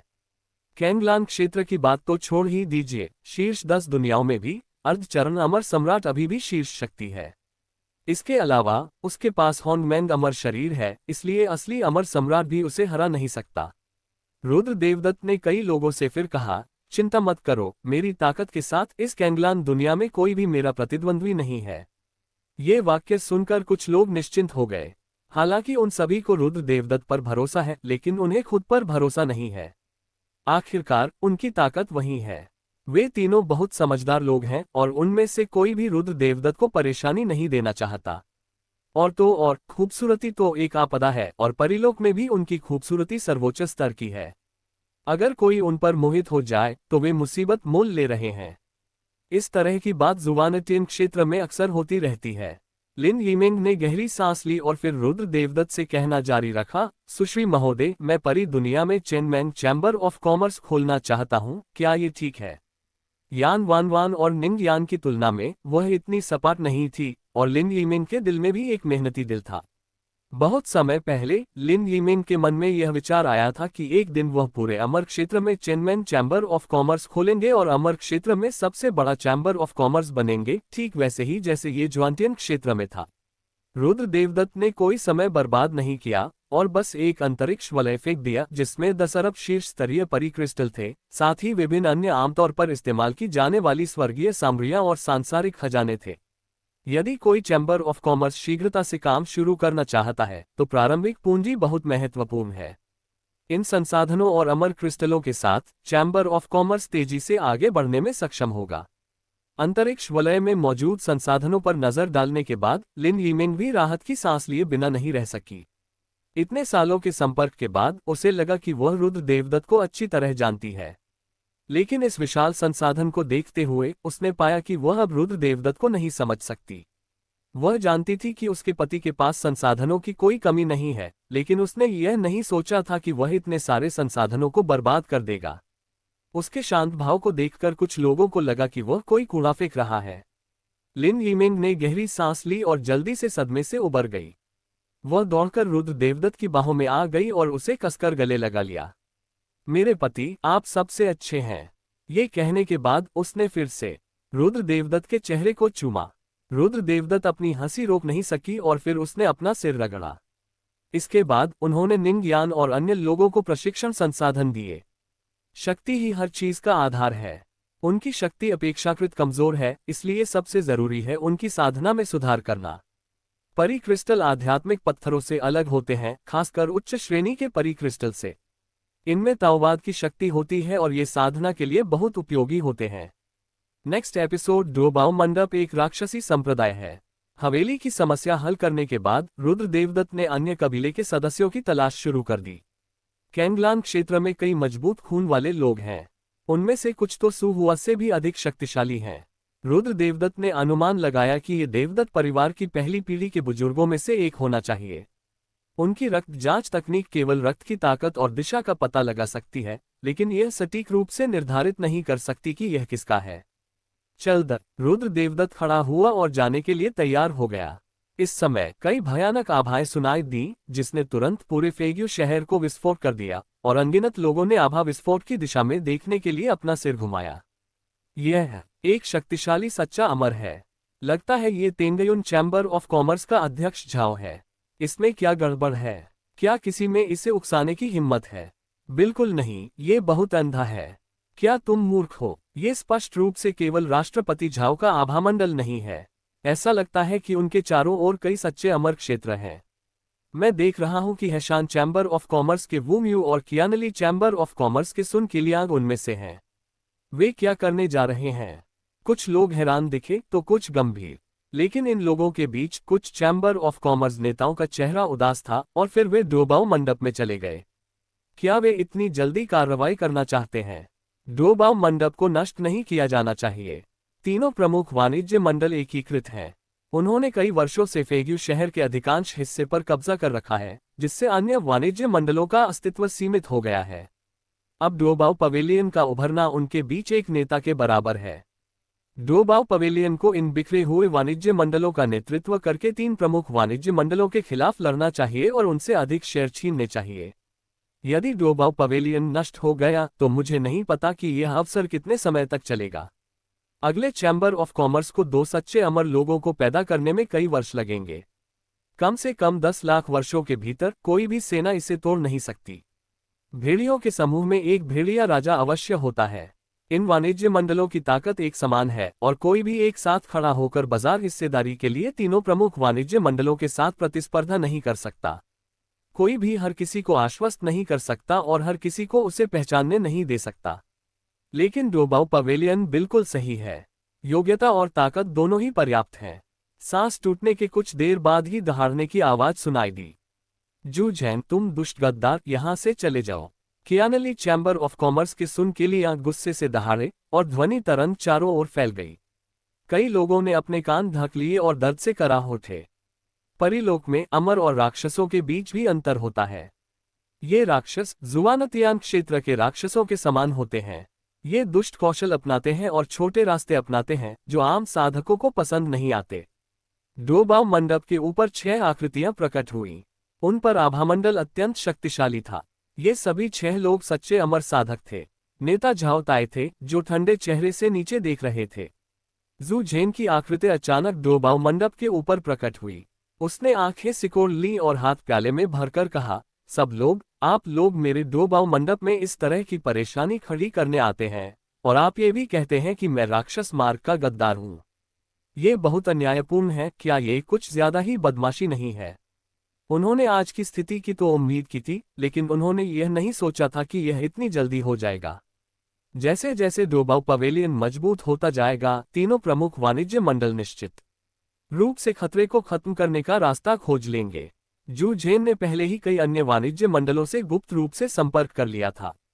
तीनों प्रमुख वाणिज्य मंडल सीधे आकर उनके डोबाव मंडप में गड़बड़ी पैदा करना और उसे नष्ट करना चाहते थे, जो स्पष्ट रूप से असंभव था। जू झेन भी समझ गया कि एक पहाड़ में 2 बाघों के लिए जगह नहीं है। ये 3 वाणिज्य मंडल फेग्यू शहर के बाघ हैं, इसलिए अब उसके पास 2 ही विकल्प हैं। या तो फेग्यू शहर छोड़ दो या 3 प्रमुख वाणिज्य मंडलों से लड़ो। और उनका विकल्प भी बहुत सरल है, यानी फेग्यू शहर के हिस्से के लिए 3 प्रमुख वाणिज्य मंडलों के साथ प्रतिस्पर्धा करना। पीछे हटना असंभव है और अब रुद्र देवदत्त है। आप किस बात से भयभीत हैं? फेग्यू शहर के कई शक्तिशाली लोग भी अपनी आध्यात्मिक समझ को परखने आए थे। वे आश्चर्यचकित और सशंकित दिख रहे थे और यह स्पष्ट था कि उन्हें अभी भी समझ नहीं आया था कि क्या हुआ था। क्या राष्ट्रपति जू एक राक्षस है? नहीं, ये फेग्यू शहर में एक पुराने जमाने का वाणिज्य कक्ष है। यह एक राक्षसी शक्ति कैसे हो सकती है? मुझे डर है कि राक्षस गद्दार सिर्फ एक बहाना है। 3 प्रमुख वाणिज्य मंडलों को डोबाव मंडप से छुटकारा पाने के लिए इसका इस्तेमाल करना चाहिए। ये तो सही है। डोबाव मंडप ने एक और सच्चे अमर क्षेत्र को जन्म दिया है, जो 3 प्रमुख वाणिज्य मंडलों की शक्ति के लिए खतरा है। लेकिन राक्षस गद्दार के बहाने डोबाव मंडप को सीधे नष्ट करना आसान नहीं है ना? कुछ लोगों को कुछ अंदरूनी जानकारी पता है। वे फेग्यू शहर के चैम्बर ऑफ कॉमर्स के ढांचे को जानते हैं। लेकिन तीनों प्रमुख वाणिज्य मंडलों के बहाने बहुत ही कुंद हैं। ऐसा लगता है कि उनका इरादा इसे मात देने का बिल्कुल नहीं है, बल्कि एक ही ताकत से सभी तरीकों को तोड़ने और पूरी ताकत से डोबाव मंडप को सीधे नष्ट करने का है। हालांकि डोबाव मंडप में केवल 2 सच्चे अमर क्षेत्र हैं, फिर भी उसकी मदद के लिए उसके आसपास लोग अवश्य होंगे। राष्ट्रपति सुन, आप बहुत आगे बढ़ रहे हैं। राष्ट्रपति जू कई वर्षों से फेग्यू शहर में लगन से काम कर रहे हैं और उन्होंने कभी निर्दोष लोगों की हत्या नहीं की है। ये कहावत कहाँ से आई कि वह शैतान के गद्दार हैं? स्वर्ग और पृथ्वी के बीच एक पुरानी हंसी गूंज उठी। अचानक एक आदमी जू झेन के पास से बेत पकड़े हुए निकला। हालांकि वह मुस्कुरा रहा था, उसकी आंखें ठंड से चमक रही थीं। सुन किलियांग ने अपनी आंखें सिकोड़ते हुए व्यंग्य किया, क्यों? क्या राष्ट्रपति जो इस शैतान के साथ जुड़ने जा रहे हैं? मेरे पास सबूत है कि जू झेन शैतान का गद्दार है। ये राष्ट्रपति 100% आश्वस्त है, इसलिए मैं इस शैतान को सीधे मारने की कोशिश करने के लिए अन्य 2 राष्ट्रपतियों को यहाँ लाया हूँ। यदि आप जू झेन की मदद करना चाहते हैं तो आप हमारे पूरे फेग्यू शहर और हमारे ईमानदार साधकों के दुश्मन हैं।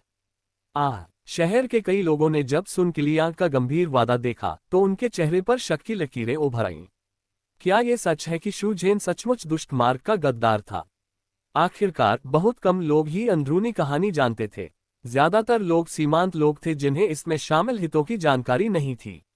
प्रमाण। एक और ठंडी खर्राटों की आवाज आए और जू झेन के पास एक और व्यक्ति प्रकट हुआ। उसने बैंगनी रंग का लबादा पहना हुआ था और उसका चेहरा ठंडा था।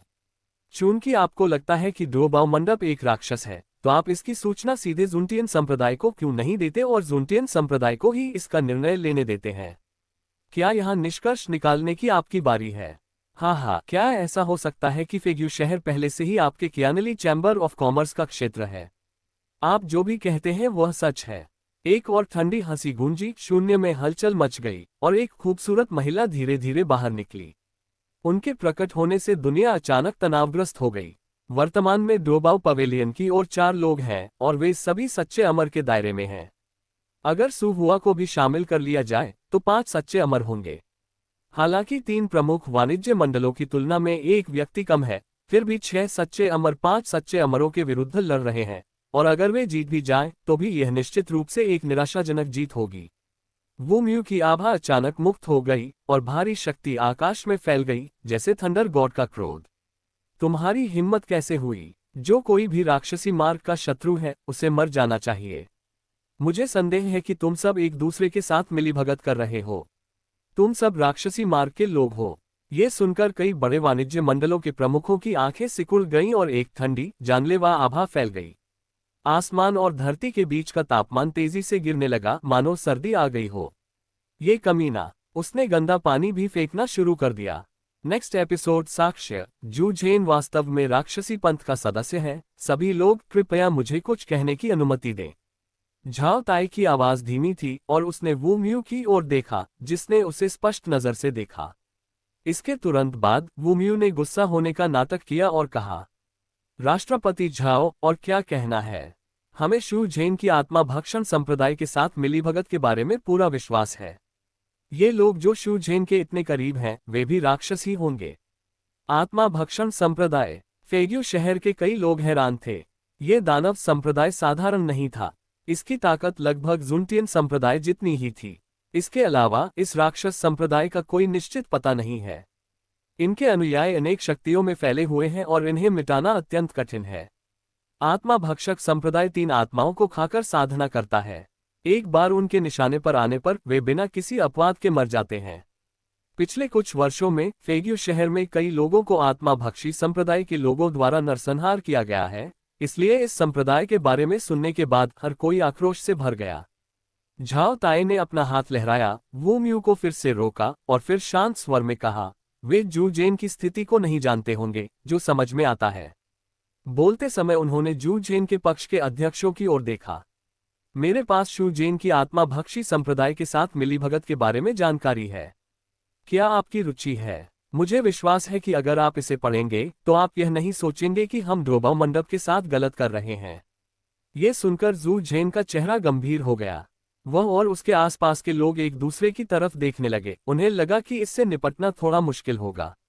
यदि झाओ ताई इस बहाने से परेशानी पैदा कर सकते हैं तो उन्होंने पूरी तैयारी की होगी, इसलिए स्वाभाविक रूप से अगले सबूत में कोई खामियां नहीं होंगी। बेशक एक और संभावना भी है। इसका मतलब है कि जू झेन वास्तव में आत्मा भक्षण संप्रदाय का सदस्य है। लेकिन यह महत्वपूर्ण नहीं है। उसकी मदद करने आए चैम्बर ऑफ कॉमर्स के लिए यह बिल्कुल भी मायने नहीं रखता कि जू झेन आत्मा भक्षण संप्रदाय का सदस्य है या नहीं। महत्वपूर्ण बात यह है कि जू झेन उनके साथ 3 प्रमुख वाणिज्य मंडलों के खिलाफ लड़ रहा है, जिसका अर्थ है कि वे टीम के साथी हैं। व्यापारियों की नज़र में सिर्फ मुनाफा है, न्याय और बुराई ज्यादा नहीं। जब तक उनके लिए अच्छा है तब तक सही है।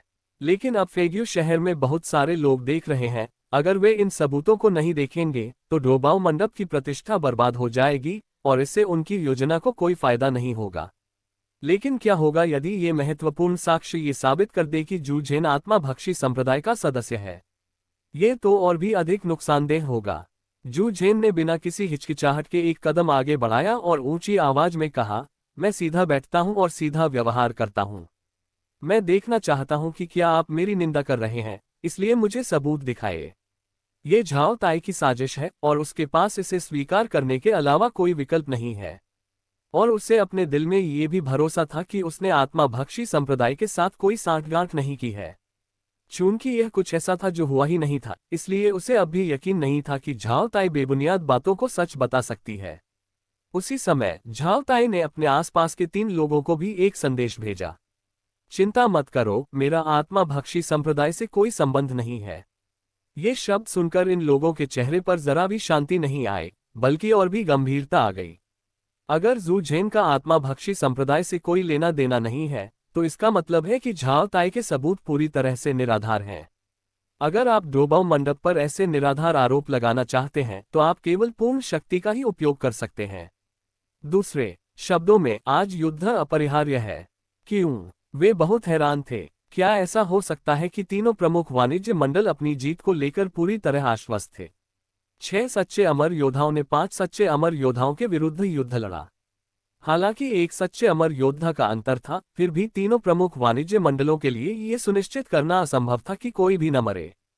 हम ऐसा युद्ध क्यों लड़ें जिसमें 1000 शत्रु मारे जाएं और स्वयं हमें 800 का नुकसान हो। झाओ ताई के होठों पर एक तिरस्कार भरी मुस्कान उभर आई। उसने हाथ उठाकर उसे हिलाया और एक रिकॉर्डिंग शैडो बॉल हवा में उछल गई। फेग्यू शहर में सभी ने सिर उठाकर ऊपर देखा। वे ये भी जानना चाहते थे कि क्या डोबाओ मंडप आत्मा भक्षण संप्रदाय से है। रिकॉर्डिंग बॉल धीरे धीरे खुल गई और एक तस्वीर सबके सामने आ गई। वह एक अंधेरी जगह थी, चारों ओर पत्थर की दीवारें थीं। मानो वह किसी गुफा में हो। टिमटिमाती आग की रोशनी तेज थी, जिससे दो लोगों की आकृतियां बहुत लंबी खींच रही थीं, मानो दांतों और पंजों वाले शैतान हो। उन दोनों लोगों के सामने दुबली पतली लाशों का ढेर बेतरतीब ढंग से रखा था। उनके चेहरों पर अब भी उनकी जिंदगी की निराशा और दर्द साफ झलक रहा था, मानो किसी राक्षस ने उन्हें चूस कर सुखा दिया हो। ये है। अनगिनत लोगों की पुतलियां अचानक सिकुड़ गईं और उनकी लाशें सूख गईं। ये वास्तव में आत्माभक्षी संप्रदाय की प्रथा थी। यद्यपि आत्माभक्षी संप्रदाय भौतिक शरीर की रक्त शक्ति को अवशोषित नहीं करता है, लेकिन जब वह सार को अवशोषित करता है तो वह अपने प्राकृतिक हथियारों की शक्ति को बढ़ाने के लिए रक्तसार को भी परिष्कृत करेगा। आत्माभक्षी संप्रदाय की यही बुरी बात है। वे जिन तकनीकों का अभ्यास करते हैं वे भिक्षुओं के सार को आत्मसात करके विकसित होती हैं। वे जिन हथियारों का इस्तेमाल करते हैं वे भी विशेष विधियों से परिष्कृत होते हैं और भिक्षुओं के रक्त से पोषित होते हैं। अभी सामने खड़े व्यक्ति ने धीरे से अपना सिर घुमाया और फेग्यू शहर में हर किसी को अचानक घुटन महसूस हुई, क्योंकि वह व्यक्ति आत्माभक्षी संप्रदाय का तीसरा बड़ा व्यक्ति था। और चूंकि आत्माभक्षी संप्रदाय के वरिष्ठ नेताओं की तलाश थी और चित्र अभी भी फेग्यू शहर के द्वार पर रखे हुए थे, इसलिए अभी भी कई लोग थे जिन्हें वह जानता था। सबने तुरंत अपना ध्यान दूसरी आकृति की पीठ पर केंद्रित कर दिया। एक नजर डालने के बाद उन्होंने झट से जू झेन की ओर देखा। ये काफी समान है ना? क्या जू झेन वास्तव में आत्माभक्षी संप्रदाय का सदस्य है? डोबाओ पवेलियन इतने सालों से फेग्यू सिटी में काम कर रहा है।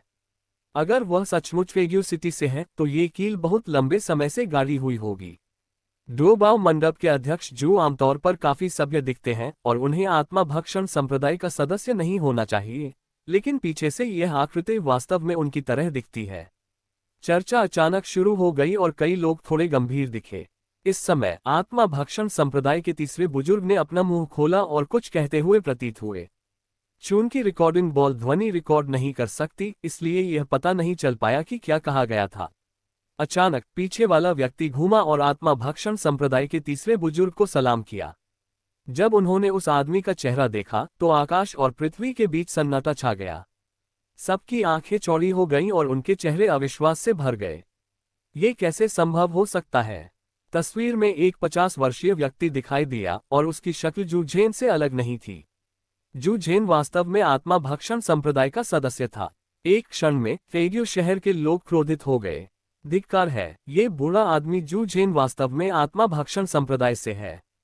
मुझे लगा कि वह एक अच्छा इंसान है, लेकिन वह वास्तव में मानव रूप में एक जानवर है। राक्षस संप्रदाय के लोगों को सभी को मार देना चाहिए। जू झेन को अवश्य मार देना चाहिए। और वह सू हुआ, वह इतनी जल्दी सफल हो गया, यह इसलिए हुआ होगा क्योंकि उसने जादू कौशल का अभ्यास किया था, अन्यथा सू हुआ इतनी जल्दी सच्ची अमर साधना में कैसे सफल हो सकता था? हाँ, मैं पहले से ही उत्सुक था। वह एक दिव्य शरीर जुनटियन संप्रदाय में विकसित होने का चयन करने के बजाय डोबाओ मंडप जैसी जगह में क्यों रहेगा, जहां वह बेहतर उपचार का आनंद ले सकता था।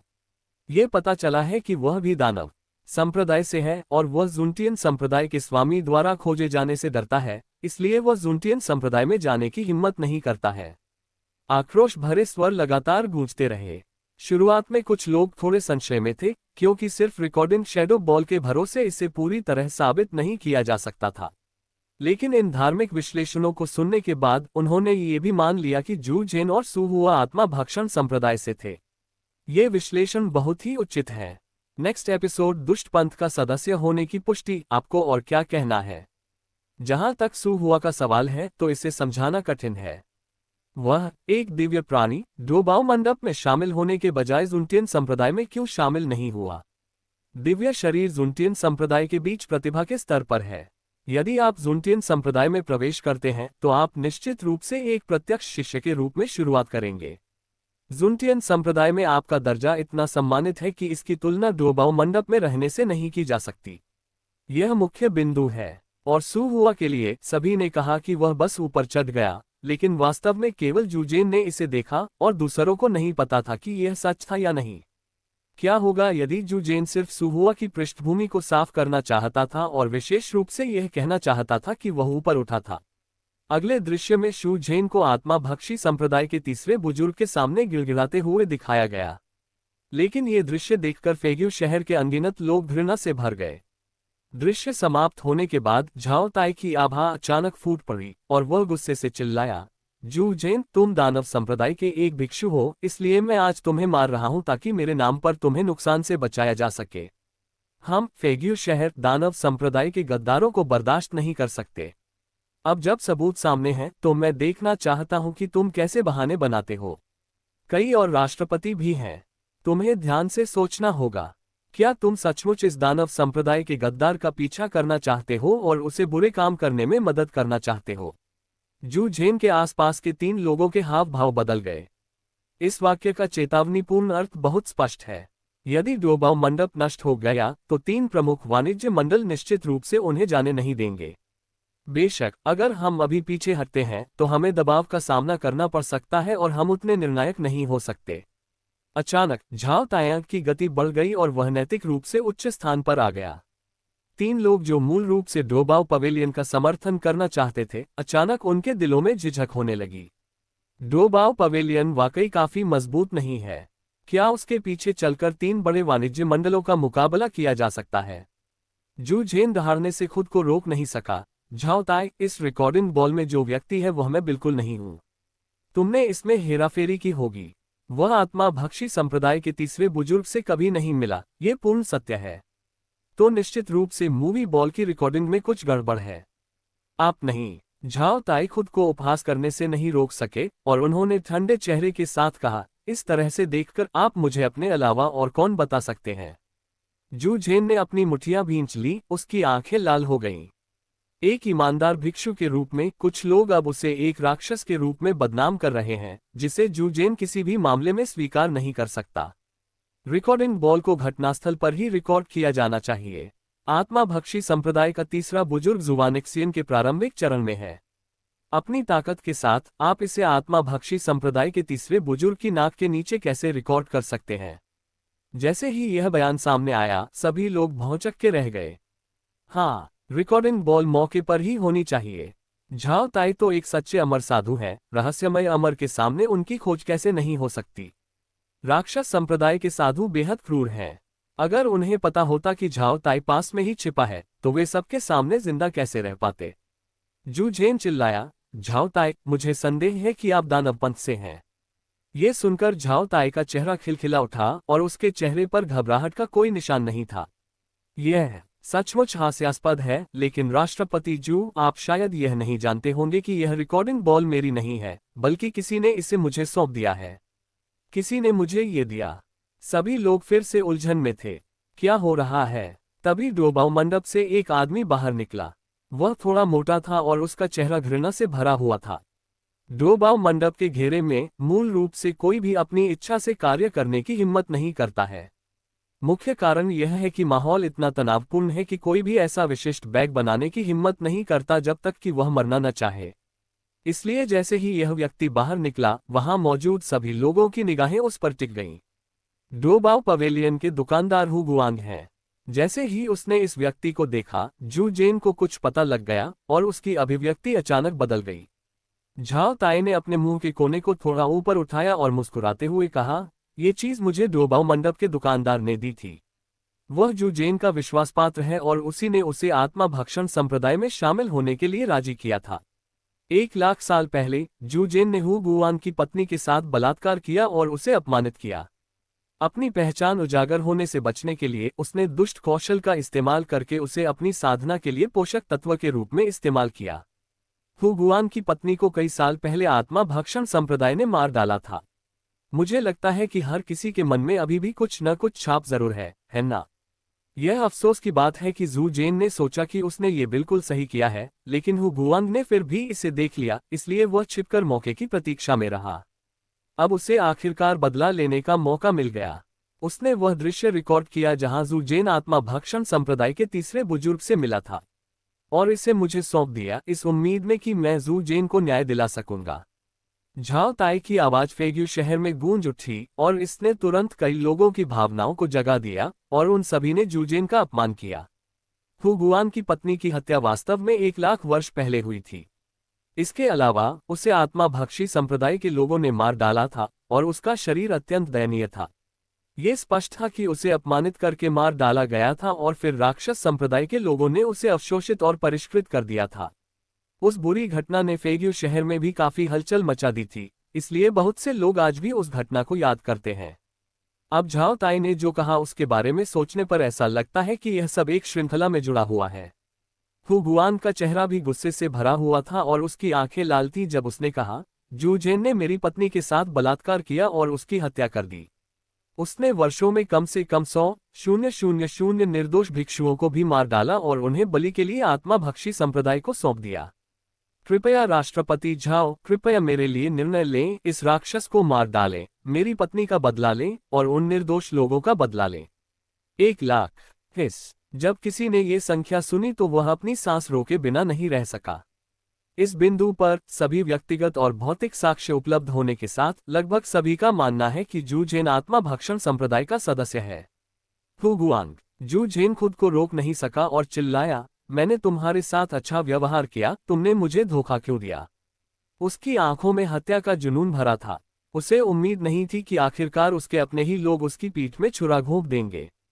अगर हु गुआंग न होता तो झाओ ताई की गवाही कभी पुष्ट नहीं होती, क्योंकि झाओ ताई यह नहीं बता सके कि उन्हें रिकॉर्डिंग शैडो बॉल कैसे मिली।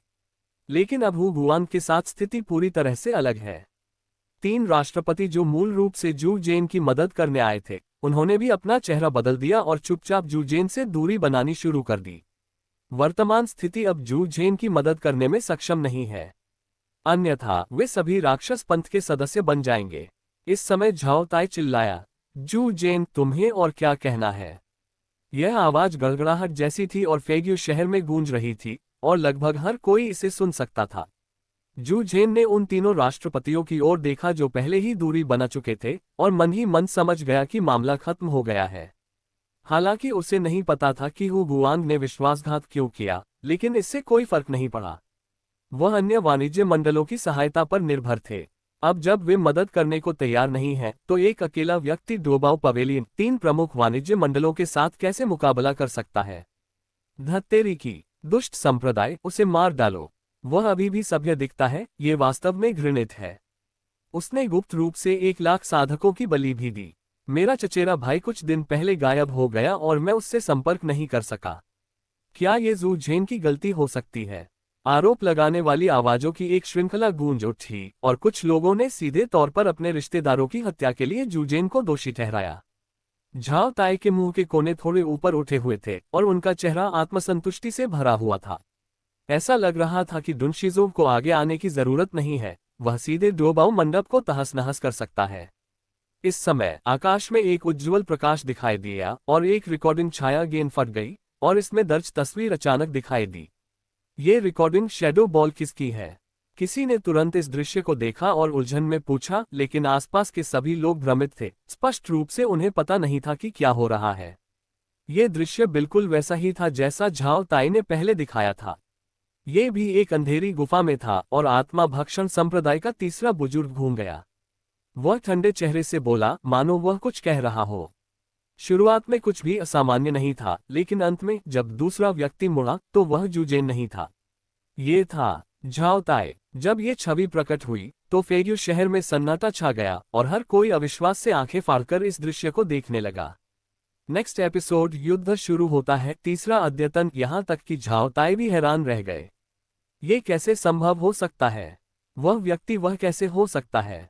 और ये रिकॉर्डिंग शैडो बॉल कहाँ से आए? उसने सिर्फ हु गुआंग को दी थी और किसी और को नहीं मिली। राष्ट्रपति झाओ, मुझे आश्चर्य है कि आपके पास इसका क्या स्पष्टीकरण है। एक तिरस्कार भरी हंसी सुनाई दी और अचानक एक व्यक्ति शू जेन के पास प्रकट हुआ। वह सु हुआ था। पहले की तुलना में सु हुआ अब पूरी तरह से एक सच्चे अमर की खेती के लिए अनुकूलित हो गया है और इसके अलावा वह एक अमर शरीर है, इसलिए वह जो सांस छोड़ता है वह बहुत भयानक है, जिससे लोगों को थोड़ा घबराहट महसूस होती है। अमर दुनिया में अमर शरीर भी अत्यंत दुर्लभ हैं और उनमें सीमाओं को पार करने और दुश्मनों को मारने की क्षमता होती है। हालांकि सु हुआ के पास केवल एक सच्चे अमर की प्रारंभिक अवस्था की साधना है, उसकी वास्तविक युद्ध शक्ति निश्चित रूप से एक अर्धचरणीय जुवानिक्सियन के बराबर है। यदि वह कुछ समय के लिए स्थिर रह सके तो एक कमजोर जुवानिक्सियन को हराना मुश्किल नहीं है। सभी ने सु हुआ की सांसों को महसूस किया और उनकी आंखें नम हो गईं। पब फ्यूचर विज्ञापन इस समय इससे पहले कि झाओ ताई बोलने के लिए अपना मुंह खोलते, सुन किलियांग ने सु हुआ की ओर इशारा किया और गुस्से से चिल्लाया, आपने रिकॉर्डिंग शैडो बॉल के साथ छेड़छाड़ की होगी, जिसके कारण तस्वीर में मौजूद व्यक्ति के साथ यह समस्या उत्पन्न हुई। हाँ, छेड़छाड़, मुझे लगता है कि आपने ही छेड़छाड़ की है, सु हुआ ने व्यंग्य किया और फिर आगे कहा, मैंने अभी अभी रिकॉर्डिंग शैडो बॉल की मरम्मत की है और तुम ही हो जिन्होंने वास्तव में इसके साथ छेड़छाड़ की है। इसके अलावा क्या आप ये जानने को उत्सुक नहीं हैं कि मुझे ये रिकॉर्डिंग शैडो बॉल कहाँ से मिली?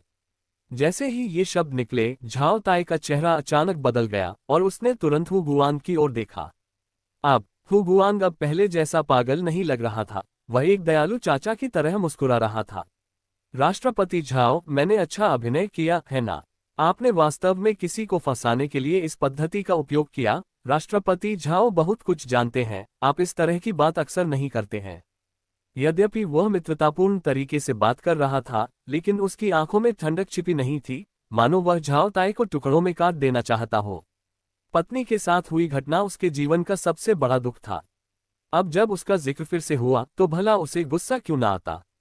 झाओ ताई की आंखें चौड़ी हो गईं। उसने अविश्वास से हु गुआन को देखा। वह अपने हृदय शरण गु के नियंत्रण में कैसे नहीं रह सकता था। हृदय शरण गु तीसरे ज्येष्ठ द्वारा दिया गया था। स्वर्गीय सच्चे अमर अवस्था से नीचे के किसी भी व्यक्ति के लिए इसका विरोध करना असंभव था। स्वर्गीय अमर होने के नाते वह हृदय शरण गु के नियंत्रण से कैसे मुक्त हो सकता था?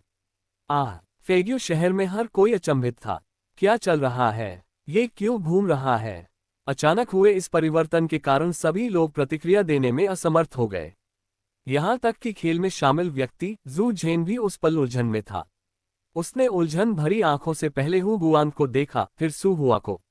क्या चल रहा है? क्या हु गुआंग ने उसकी पीठ में छुरा नहीं घोंपा? वह फिर से नाटक क्यों कर रहा है?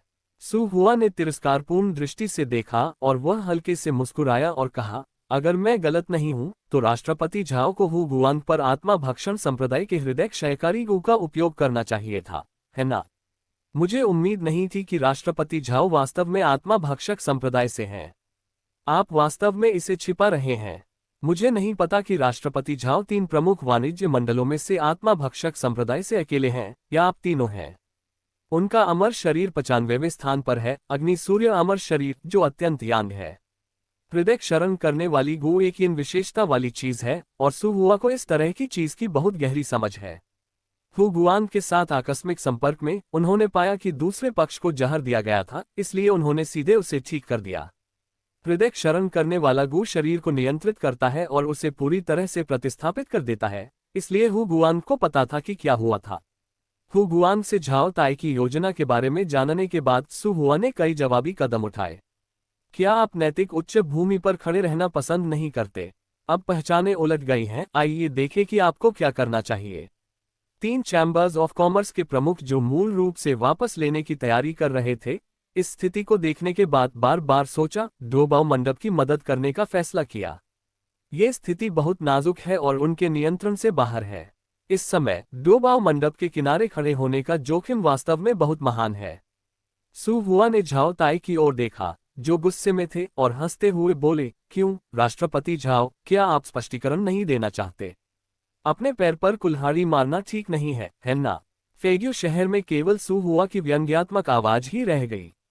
जो लोग शुरू में भ्रमित थे, उन्होंने धीरे धीरे प्रतिक्रिया व्यक्त की। इस स्थिति को कैसे उल्टा जा सकता है? शुरुआत में राष्ट्रपति झाओ ने कहा कि जू जेन आत्मा भक्षण संप्रदाय का सदस्य था और उसने सबूत भी पेश किए, ये कहते हुए कि ये सबूत हु गुआंग द्वारा दिए गए थे। और सु हुआ ने अब कहा कि हु गुआंग झाओ ताई के हृदय भक्षी गु से संक्रमित हो गया था और हु गुआंग ठीक हो गया। तो क्या झाओ ताई आत्मा भक्षण संप्रदाय का सदस्य है? किसी ने गंभीर दृष्टि से विश्लेषण किया। लेकिन किसी और ने चर्चा में भाग नहीं लिया, बल्कि गंभीर चेहरे के साथ आकाश की ओर देखा। हालात इतने बिगड़ गए हैं कि अब उन्हें स्थिति साफ दिखाई नहीं देती। कोई यह भी नहीं बता सकता कि कौन सच बोल रहा है। झाओ ताई ने कहा कि जू झेन आत्मा भक्षण संप्रदाय का सदस्य है। हालांकि उसने सबूत पेश किए, लेकिन हु गुआंग अब मुश्किल में है, इसलिए उसके सबूत पर्याप्त ठोस नहीं है। जहां तक सू हुआ का प्रश्न है, हृदय क्षयकारी गो आत्माभक्षी संप्रदाय का खजाना है। उनकी साधना इसे कैसे खोल सकती है, इसलिए दोनों पक्षों के शब्द समस्याग्रस्त हैं। झाओ ताई ने गहरी सांस ली और अपनी आंतरिक भावनाओं को शांत किया। फिर उसने सू हुआ को उदासीनता से देखा, उसकी आंखों में हत्या का जुनून भरा हुआ था। उसने कभी नहीं सोचा था कि अंत में सू हुआ उसे बर्बाद कर देगा। उन्होंने भी उसे दोषी ठहराया। झाओ ताई ने ठंडे स्वर में कहा, शैतान तो शैतान है, और संदेह कुछ ही शब्दों में दूर हो गया। आपने कहा कि मैंने हु गुआन को नियंत्रित किया, लेकिन मुझे लगता है कि यह आप ही थे जिन्होंने उसे नियंत्रित किया था। आपकी विधि को देखते हुए आपने अवश्य ही हृदय क्षरणगु का उपयोग किया होगा। मुझे मूलतः ये जांचना था कि क्या आप आत्मा भक्षी संप्रदाय के सदस्य हैं, लेकिन अब ऐसा लगता है कि जांच की कोई आवश्यकता नहीं है। सभी लोग शुरू हो जाओ। आज हम लोगों के लिए नुकसान को खत्म कर देंगे। जब चीजें इस बिंदु तक विकसित हो गई हैं, तो नैतिक युद्ध लड़ने की कोई आवश्यकता नहीं है। वास्तव में यदि यह इसी तरह विकसित होता रहा तो यह उसके लिए और अधिक नुकसानदेह होगा। सामान्य परिस्थितियों में आज का मामला बिल्कुल अचूक है। हृदय क्षरणगु को हल करने के लिए कम से कम सच्चे अमर के अंतिम चरण की आवश्यकता होती है, और डोबाओ मंडप में इस स्तर का कोई साधक नहीं है। लेकिन अब चीजें उनकी उम्मीदों से अधिक हो गई हैं, और हृदय क्षरणगु का समाधान हो गया है। तो झाओ ताई को जल्द से जल्द डोबाओ मंडप को नष्ट करना होगा, और उनके मरने तक इंतजार करना होगा। उस समय वास्तविक स्थिति क्या है? क्या ये सिर्फ उनके शब्दों का मामला नहीं है? उन्होंने कहा कि डोबाओ मंडप पूरी तरह शैतान है। इसका खंडन करने के लिए कौन सबूत पेश कर सकता है? कौन हिम्मत करेगा? वू म्यू और अन्य लोगों ने भी पाया कि चीजें अनियंत्रित दिशा में विकसित हो रही थी, इसलिए झाओ ताई के शब्दों को सुनने के बाद उनके शरीर से भयानक आभा निकल गई। 3 प्रमुख वाणिज्य मंडलों की ओर से 6 सच्चे अमरों के दबाव ने पूरे फेग्यू शहर को होंफने पर मजबूर कर दिया। युद्ध शुरू होने वाला है। कई लोगों को खरबूजे खाने की परवाह नहीं थी और वे जल्दी से चले गए। अगर आप सच्चे अमरों के बीच की लड़ाई में शामिल हो गए तो आपकी मौत निश्चित है। और यह एक सच्चे अमर के बीच की लड़ाई नहीं, बल्कि 8 सच्चे अमरों के बीच की लड़ाई है। हालांकि मुझे नहीं पता कि राक्षस कौन है, लेकिन इससे कोई फर्क नहीं पड़ता। मुझे बस इतना पता है कि डोबाओ पवेलियन को कुछ हो सकता है। 3 प्रमुख वाणिज्य मंडलों में 6 सच्चे अमर हैं, और डोबाओ मंडप में केवल 2 सच्चे अमर हैं। अन्य वाणिज्य मंडल मदद करने के लिए अनिच्छुक प्रतीत होते हैं। केवल 2 सच्चे अमर होने के कारण मुझे डर है कि वे विरोध नहीं कर पाएंगे। ये सामान्य है। मैं भी इससे दूर रहना पसंद करूंगा। अगर मैं अभी डोबाओ पवेलियन की मदद करता हूं, तो क्या होगा अगर वह सचमुच